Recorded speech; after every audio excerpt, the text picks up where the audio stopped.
لله وحده والصلاة والسلام على من لا نبي بعد وعلى آله وأصحابه الذين أوفوا وعهدا أما بعد فأعوذ بالله من الشيطان الرجيم بسم الله الرحمن الرحيم ونضع الموازين القسط ليوم القيامة صدق الله مولانا العظيم وبلغنا رسوله النبي الكريم الأمين.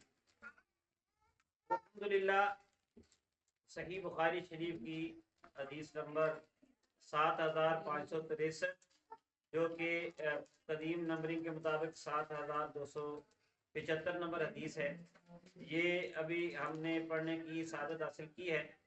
امام بخاری جو کہ بہت بڑے محدث، بلکہ ان کو امیر المومنین فی الحدیث کہا جاتا ہے، حدیث کے علم کے بادشاہ سمجھے یہ حضرت امام بخاری رحمۃ اللہ تعالی علیہ ہیں، اور بخارا میں پیدا ہوئے 194 ہجری میں، اور آپ کا وصال 256 ہجری میں ہوا. تو بخارا میں رہنے والے نے مدینے والے سے محبت کا رشتہ قائم کیا، اور مدینے والے نے ایسا کرم فرمایا کہ اب دنیا کے ہر کونے میں امام بخاری کی جو عظمتوں کی صدائیں ہیں وہ لوگ لگاتے ہیں اور ان کی اس کتاب کو پڑھتے ہیں.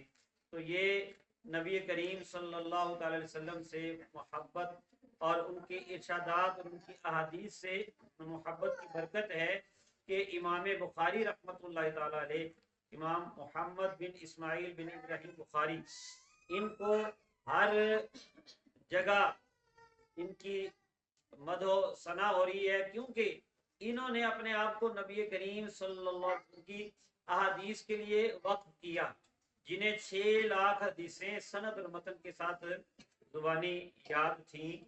انہوں نے انہی میں سے چن کر حدیثیں منتخب کی، اور کتاب جو آپ نے تصنیف کی الجامع، یعنی جس میں 8 عنوانات کے تحت تفسیر، عقائد، فتن، احکام، اشراط، مناقب، سیر، آداب، ان 8 عنوانات کے تحت حدیثیں جمع کی گئیں.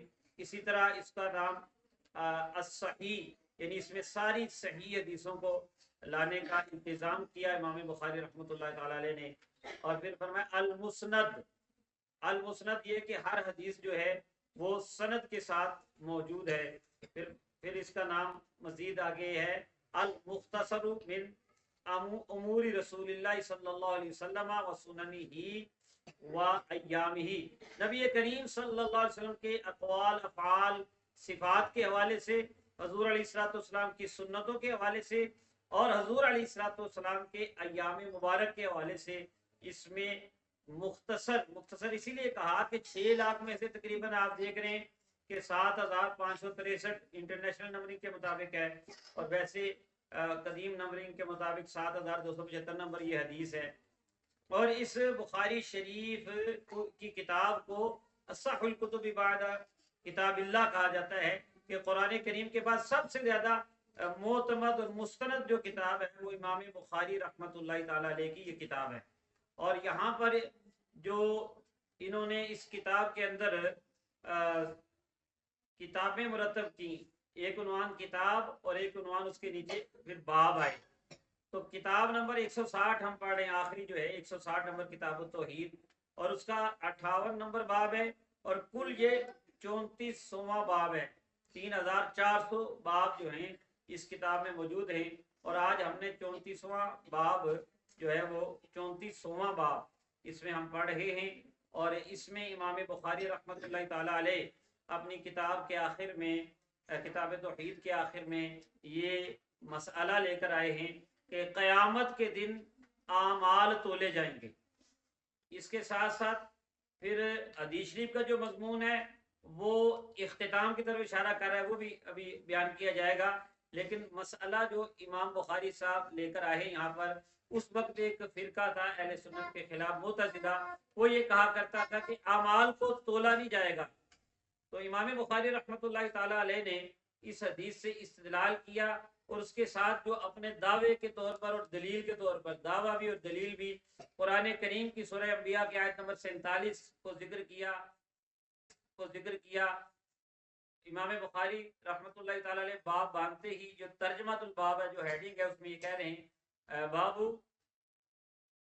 باب قول اللہ عز وجل، اللہ تبارک و تعالی کی اس فرمان کا باب، اور فرمان کیا ہے؟ وَنَضَعُ الْمَوَازِينَ الْقِسْطَ لِيَوْمِ الْقِيَامَةِ، کہ ہم قیامت کے دن انصاف والے، عدل والے میزان رکھیں گے۔ یہ سورہ انبیاء کی آیہ کریمہ ہے۔ اللہ تبارک و تعالی خود اعلان فرما رہا ہے قیامت کے دن اعمال تولنے کے لیے میزان رکھے جائیں گے۔ تو یہ ہماری بہت بڑی دلیل ہے قرآن پاک کی۔ اور اللہ تعالیٰ نے مزید فرمایا فَلَا تُظْلَمُ نَفْسٌ شَيْئًا، قرآن کریم میں اگر ہم دیکھیں اس آیت کا اگلا حصہ، فَلَا تُظْلَمُ نَفْسٌ شَيْئًا، کسی جان پہ ظلم نہیں ہوگا۔ وَإِن كَانَ مِثْقَالَ حَبَّةٍ مِّنْ خَرْدَلٍ أَتَيْنَا بِهَا، اگر کسی کے رائی کے دانے کے برابر بھی نیکی یا برائی ہوگی وہ ہم سامنے ظاہر کر دیں گے۔ وَكَفَى بِنَا حَاسِبِينَ، اور ہم ہی حساب لینے والے کافی ہیں۔ تو اللہ تبارک و تعالی نے اس آیہ کریمہ میں میزان کا ذکر کیا، انصاف کے ساتھ میزان رکھے جائیں گے۔ اور اسی ہیڈنگ کا دوسرا حصہ یہ ہے، وہ جو دعویٰ امام بخاری رحمۃ اللہ تعالی علیہ کر رہے تھے اس کو واضح کر دیا۔ وَأَنَّ أَعْمَالَ بَنِي آدَمَ وَقَوْلَهُمْ يُوزَنُ، کہ بنی آدم، انسان کے اعمال بھی تولے جائیں گے، ان کے اقوال بھی تولے جائیں گے۔ وہ یہ کہتے تھے جی کیسے تولے جائیں گے؟ تو ہم مختصر بات یہی کرتے ہیں کہ اللہ تعالیٰ قادر ہے، وہ چاہے تو ان اعمال کو جسم دے دے گا اور وہ ان کا وزن ہو جائے گا، یا جیسے اللہ تعالیٰ چاہے گا۔ اور یہ اللہ تبارک و تعالیٰ نے لوگوں کی سامنے نیکیاں کرنے والوں کی عزت کا اظہار کرنا ہے، سامنے ظاہر کرنا ہے، اور گناہ گاروں کی ذلت کا اظہار اس دن ہونا ہے۔ جو نافرمان لوگ ہیں، تو اللہ تبارک و تعالیٰ کا تو ہر چیز کا علم ہے، اس کو کسی کے اعمال تولنے کی ضرورت نہیں، لیکن قیامت والے دن اللہ تعالیٰ نے اپنے محبوب کے غلاموں کی شان کو ظاہر کرنا ہے، تو پھر یہ نقشہ ہوگا کہ اعمال جو ہیں وہ تولے جائیں گے۔ تو بہرحال اس کے بعد یہاں پر امام بخاری رحمۃ اللہ تعالیٰ کا ایک طریقہ ہے کہ وہ ہیڈنگ میں ہی بعض اوقات کوئی لفظ آ جائے قرآن کریم کی آیات سے یا احادیث سے، تو وہ اس کی لغوی تحقیق کرتے ہیں۔ تو یہاں پر انہوں نے یہ بتایا، وقال مجاہد، امام مجاہد کہتے ہیں القسطاس، یہ قسطاس کا لفظ جو ہے اس کو قسطاس بھی پڑھا جاتا ہے۔ یہ قرآن کریم میں چونکہ آیا تھا ابھی القسط کا لفظ، تو اسی کے ساتھ ملتا جلتا سورہ بنی اسرائیل میں وازنوا بالقسطاس المستقیم آیا، تو امام بخاری اس کو بھی ساتھ لے آئے کہ قسطاس جو ہے یہ رومی زبان میں عدل کو کہتے ہیں۔ اور پھر بتانے لگے کہ یہ جو ابھی میں نے آیا کریمہ ذکر کی ہے، اس میں القسط کا جو لفظ ہے یہ کہا جاتا ہے کہ مقصد کا مصدر ہے، یعنی مقصد کا اوریجن ہے، مقصد کے روٹ لیٹرز ہیں قاف سین طا، اور مقصد کا مطلب بتانے لگے وہو العادل، وہ عدل کرنے والا ہوتا ہے۔ اور قرآن پاک میں جو مجرد سے قاسط آیا ہے، وَأَمَّا الْقَاسِطُونَ فَكَانُوا لِجَهَنَّمَ حَطَبًا، کہ قاسط جو ہیں وہ جہنم میں جائیں گے۔ اس قاسط سے مراد کیا ہے؟ فرمایا فَهُوَ الْجَائِرُ، اس سے مراد ظلم کرنے والے، اس سے مراد کون ہے؟ ظلم کرنے والے۔ تو یہاں پر امام بخاری رحمۃ اللہ تعالی علیہ اعمال کے تولے جانے پر دلائل دینے کے بعد اس کی انہوں نے تحقیق بھی پیش کر دی، الفاظ معنی کی بھی۔ یہاں پر نبی کریم صلی اللہ علیہ وسلم کا ایک ارشاد مبارک آپ سنتے جائیں۔ ابن ماجہ شریف کے حدیث شریف ہے، حدیث نمبر 4300 ہے، کہ حضرت عبداللہ بن عمر رضی اللہ تعالیٰ عنہ اس کے راوی ہیں کہ نبی کریم صلی اللہ علیہ وسلم نے فرمایا یصاح برجل من امتی یوم القیامت علی رؤوس الخلائق، قیامت کے دن میرے ایک امتی کو تمام لوگوں کے سامنے بلایا جائے، آواز ہوگی، ندا ہوگی، فلاں بندے کا نام لیا جائے گا، اسے اللہ کی بارگاہ میں بلایا جائے گا۔ فَيُنشَرُ لَهُ 99 سِجِلًّا، كُلُّ سِجِلٍّ مَدَّ الْبَصَرِ، اس کے 99 گناہوں کے رجسٹر جو ہیں اس کے سامنے لائے جائیں گے، اور ہر رجسٹر اتنا بڑا ہوگا جہاں تک نظر جاتی ہوگی وہاں تک اس کا رجسٹر ہوگا۔ جب یہ اس کے سامنے رکھا جائے گا، اللہ تبارک و تعالیٰ پوچھے گا کہ کیا تو ان میں سے کسی کا کوئی انکار کرتا ہے؟ وہ کہے گا نہیں الہ العالمین، میں نے سارے گناہ کیے ہیں۔ اللہ تبارک و تعالیٰ فرمائے کیا میرے لکھنے والے فرشتے نے تم پر کوئی ظلم کیا ہے؟ اللہ کا عذر، کیا تیرا کوئی عذر ہے؟ اللہ کا حسنات، کیا تیرے پاس کوئی نیکیاں ہیں؟ ان سارے سوالوں کے جواب میں یوحاب الرجل وہ شخص جو ہے وہ حیبت زدہ ہو جائے گا، پریشان ہو جائے گا، اور پریشانی میں مایوسی میں عرض کرے گا لا الہ العالمین، میرے پاس نہ کوئی عذر ہے نہ نیکیاں ہیں، سارے گناہوں کا اقرار ہے، تیرے لکھنے والے فرشتوں نے بھی میرے پر کوئی ظلم نہیں کیا ہے، تو وہ لا کر دے گا الہ العالمین ایسا کچھ بھی نہیں۔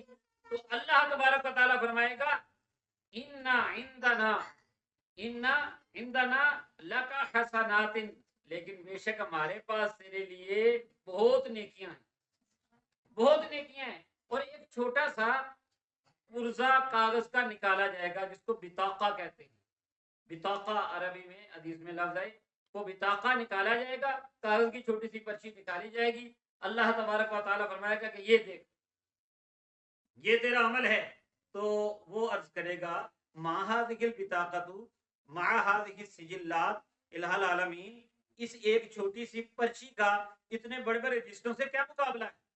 اللہ تبارک و تعالیٰ فرمائے گا آج تجھ پر ظلم نہیں ہونا، لے جا اس پرچی کو اور اس کو میدان میں رکھ، ایک پلڑے میں وہ سارے گناہوں کے 99 رجسٹر رکھے جائیں گے، اور دوسرے پلڑے میں وہ ایک پرچی رکھی جائے گی، اور اسی حدیث میں ہے کہ اس پرچی پہ لکھا کیا ہوگا؟ اشہد ان لا الہ الا اللہ وان محمدا عبدہ ورسولہ، کہ اس بندے نے یہ کلمہ یہ اقرار کیا ہوگا اور یہ کلمہ پڑھا ہوگا کیا؟ اشہد ان لا الہ الا اللہ وان محمدا عبدہ ورسولہ، اللہ کی وحدانیت کا، اللہ تعالیٰ کے معبود ہونے کا، اور محمد مصطفیٰ صلی اللہ علیہ وسلم کے رسول ہونے کا اور اللہ کے خاص بندے ہونے کا اقرار کیا ہوگا۔ جب یہ پرچی رکھی جائے گی تو نبی کریم صلی اللہ علیہ وسلم فرماتے ہیں کہ فتاشت السجلات وثقلت البطاقۃ، سارے جو رجسٹر ہیں وہ ہلکے پڑ جائیں گے، یہ ایک پرچی ان پر بھاری ہو جائے گی۔ تو یہاں یہ سارا منظر پیش کرنا ایک تو آپ کے لیے ایک موٹیویشن بھی ہے اور آپ کے لیے ایک ترغیب بھی ہے کہ اللہ کے ذکر کا اور اقرار کا، کلمہ شریف کا، کلمہ شہادت کا کتنا اجر ہے، کتنی فضیلت ہے، اور دوسرا اس سے یہ بھی ثابت ہو گیا کہ اعمال تولے جائیں گے، اعمال تولے جائیں گے۔ تو اب اس حدیث میں سند اور متن دونوں آپ کے سامنے ہے۔ سند جس میں ناموں کا سلسلہ ہوتا ہے، امام بخاری رحمت اللہ تعالی علیہ کو یہ سعادت حاصل ہے کہ انہوں نے اپنے جو 5 شیوخ ہیں ان کا ذکر کر کے نبی پاک تک سند کو پہنچایا ہے۔ ویسے امام بخاری رحمت اللہ تعالی علیہ کی کتابوں میں کتاب میں ایسی حدیثیں بھی ہیں جن کو ثلاثیات کہتے ہیں کہ ان کے اور نبی پاک صلی اللہ علیہ وسلم کے درمیان صرف 3 راوی ہیں۔ اگرچہ نبی پاک کو دیکھا نہیں ہے، علاقہ بھی مختلف ہے، لیکن جب محبت کی ہے نبی پاک سے تو اللہ تعالیٰ نے اس نسبت کی وجہ سے ہر طرف بخاری بخاری کے جو ہے وہ نعرے لگوا دیے ہیں۔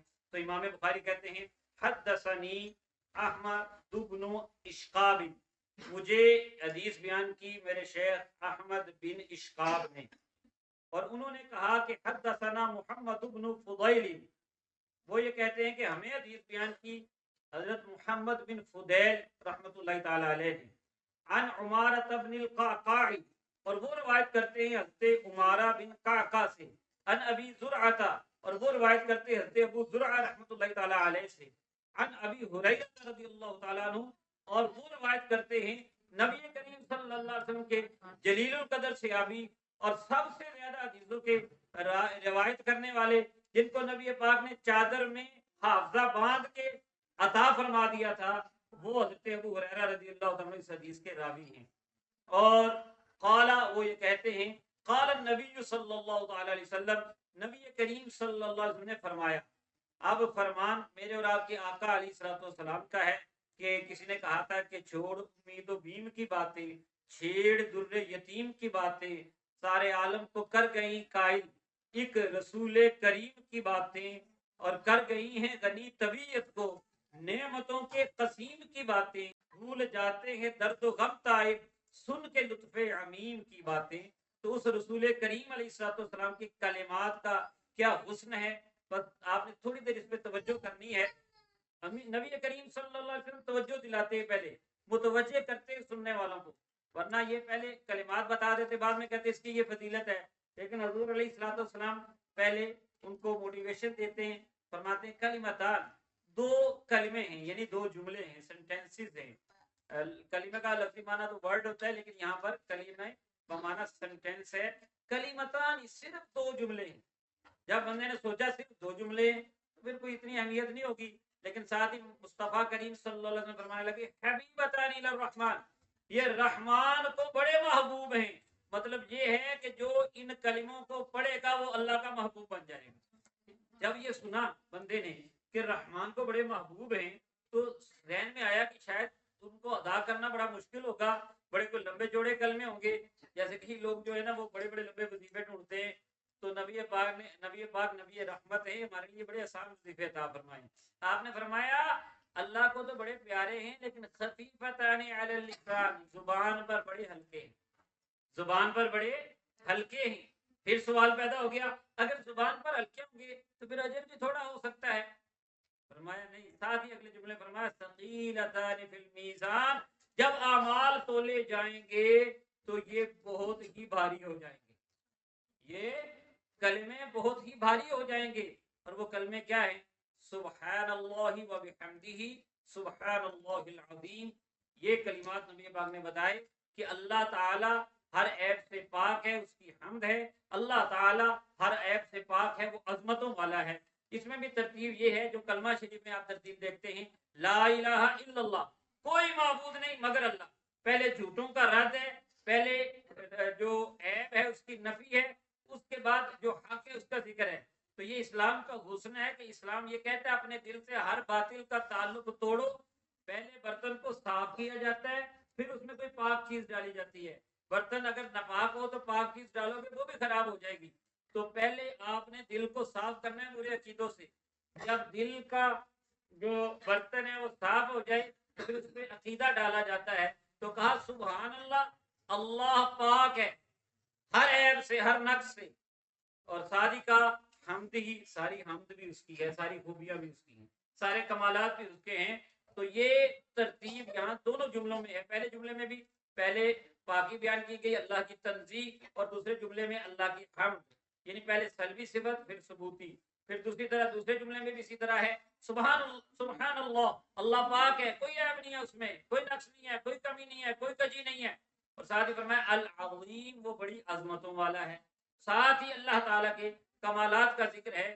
تو امام بخاری کتاب ختم کرتے ہوئے اس حدیث کو لائے ہیں. اس میں ایک حکمت یہ بھی ہے کہ جب بندہ اپنی ڈیوٹی دے لینا تو آخر میں پھر اللہ کی حمد و تسبیح کرے. جیسے نبی کریم صلی اللہ علیہ وسلم کو سورہ نصر میں حکم دیا گیا تھا کہ جب اللہ کی فتح اور مدد آ جائے اور تم دیکھو کہ لوگ فوج کے فوج اسلام میں داخل ہو رہے ہیں تو پھر تم نے کیا کرنا ہے؟ فسبح بحمد ربک، پھر تم نے اپنے رب کی تسبیح کرنی ہے اس کی حمد کے ساتھ. اور اسی طرح یہ فرشتوں کا بھی وظیفہ ہے. فرشتوں نے کیا کہا تھا؟ نحن نسبح بحمدک، ہم تیری حمد کرتے ہیں تیری تسبیح کے ساتھ.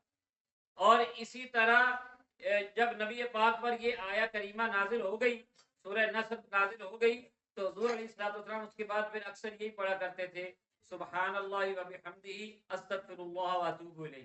کیونکہ آگے واستغفر یہ بھی حکم ہے کہ تسبیح کرو، حمد کرو اور استغفار کرو.